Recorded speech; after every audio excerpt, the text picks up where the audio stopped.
So hello everyone, this is doctor Ridham Srivastava MBBS intern at GSVM medical college Kanpur. So guys, ये video बहुत ज़्यादा important होने वाला है। ज़्यादा समय आपका नहीं लूंगा। इसी में मैं आपको सुप्रीम कोर्ट की सारी कंक्लूजन बता दूंगा। क्या रीनीट की चांसेस अब बढ़ गई है, कम हो गई, ये हम लोग डिस्कस कर लेंगे। साथ ही साथ एनएमसी का शाम को कल एक बहुत इंपॉर्टेंट नोटिस आया। आपने देखा होगा, जितने भी यूट्यूबर्स हैं मेरे को छोड़ करके, जितने भी यूट्यूबर्स हैं उन्होंने 113 मेडिकल कॉलेज खुल रहे हैं उसको लेके इतना ज़्यादा मुद्दा बना दिया। 20 नंबर कम कट ऑफ हो जाएगा, 10 नंबर कम कट ऑफ हो जाएगा। मैंने बोला था, मैंने अपने टेलीग्राम चैनल पर एक्सप्लेन भी किया था कि अगर इन केस ये सीट बढ़ती भी है तो भी मुश्किल से 1000, 1500, 2000 रैंक का फर्क पड़ेगा। खैर, मेरे को ये था कि उस टाइम की सीट कंफर्म बढ़ने का भी कुछ हुआ नहीं है। तो ये अपडेट भी आपको बताऊंगा कि एनएमसी की कल शाम को जो नोटिस आई वो क्या है रिगार्डिंग 113 मेडिकल कॉलेजेस, और साथ ही साथ आपको ये बताऊंगा सुप्रीम कोर्ट की हियरिंग का फाइनली क्या कंक्लूजन बन रहा है और उससे क्या रीनीट होने के चांसेस है कि नहीं है, वो डिस्कस करेंगे। फालतू की चीज़ें नहीं डिस्कस करेंगे, वो आपको पता है कोर्ट में हुआ क्या है, कंक्लूजन डिस्कस करेंगे। तो सबसे पहले देखो यार, हम लोग तुमको ये सब स्टार्ट करें उसके पहले मैं तुम लोग को एक चीज़ बताना चाहता हूँ। देखो यार, नीट की काउंसलिंग फ्री में करानी है, बिना कोई पेड काउंसलर को 2000, 5000, 10,000, 15,000, 20,000, 25,000 दिए बिना। 1 रुपये नहीं लूँगा। देखो यहाँ पे मेरा इंस्टाग्राम चैनल दिया है, यहाँ पे मेरा टेलीग्राम दिया है। टेलीग्राम ज्वाइन कर लो, वहाँ पे मैं अपडेट्स देता रहूँगा। यूट्यूब चैनल के थ्रू आपको सारे प्रोसेस एक्सप्लेन करता रहूँगा, क्या कट ऑफ हो सकती है, कैसे चॉइस फिलिंग करनी है, क्या क्या डॉक्यूमेंट्स लगेंगे, कैसे आपको क्या क्या ऑर्डर प्रियोरिटी आपकी होनी चाहिए, कैसे आपको बेटर कॉलेज मिल पाएगा, मैं सब कुछ गाइड करूँगा आपको। ठीक है, तो यूट्यूब के थ्रू गाइड करूँगा तो चैनल सब्सक्राइब कर लो।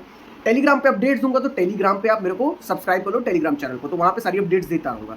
बाकी उसके अलावा भी आपकी कोई पर्सनल क्वेरी बच जा रही है, आपको लग रहा है कि मेरे मन में कोई सवाल है, मेरे को पूछ लेना चाहिए कि ये पर्टिकुलर कॉलेज के प्रोज और कॉन्स क्या है, या मेरे को क्या चूज करना चाहिए इसके ऊपर, अगर आपको ऐसे कोई डाउट आ रहे हैं, ठीक है, या इवन आपका इस साल नीट अच्छा नहीं भी हुआ है, ठीक है, आपको समझ नहीं आ रहा है क्या करना चाहिए, तो भी आप मेरे को इंस्टाग्राम पे मैसेज कर सकते हो। ये मेरा इंस्टाग्राम हैंडल है, आप मेरे को पर्सनली मैसेज कर सकते हो।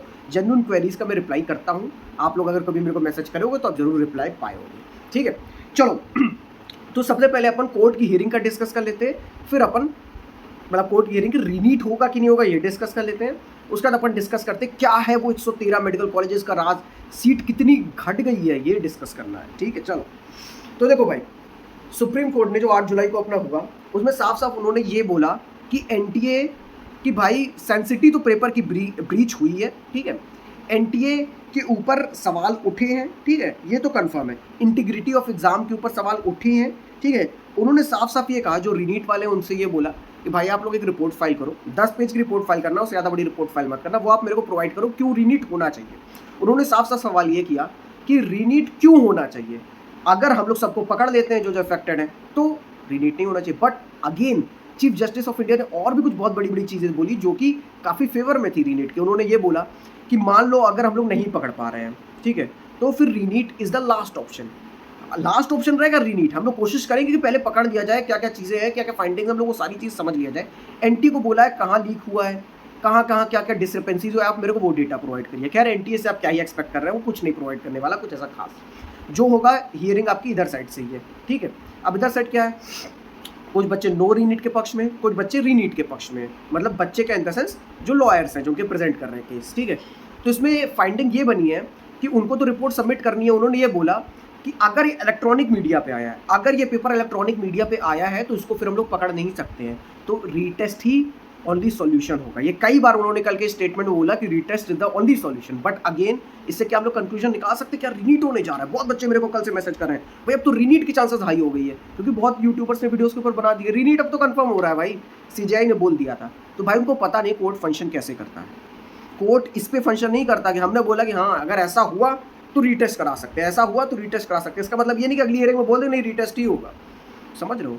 अब अगली हियरिंग में जो फैक्ट्स प्रेजेंट किए जाएंगे सीबीआई की तरफ से, आपकी बिहार पटना पुलिस की तरफ से, आपके ईओयू की तरफ से, आपके एनटीए की तरफ से, आपके जो रीनीट वाले लॉयर्स हैं उनकी तरफ से, जब ये सारे प्रूफ सबमिट किए जाएंगे उसके बाद कंक्लूजन निकलेगा।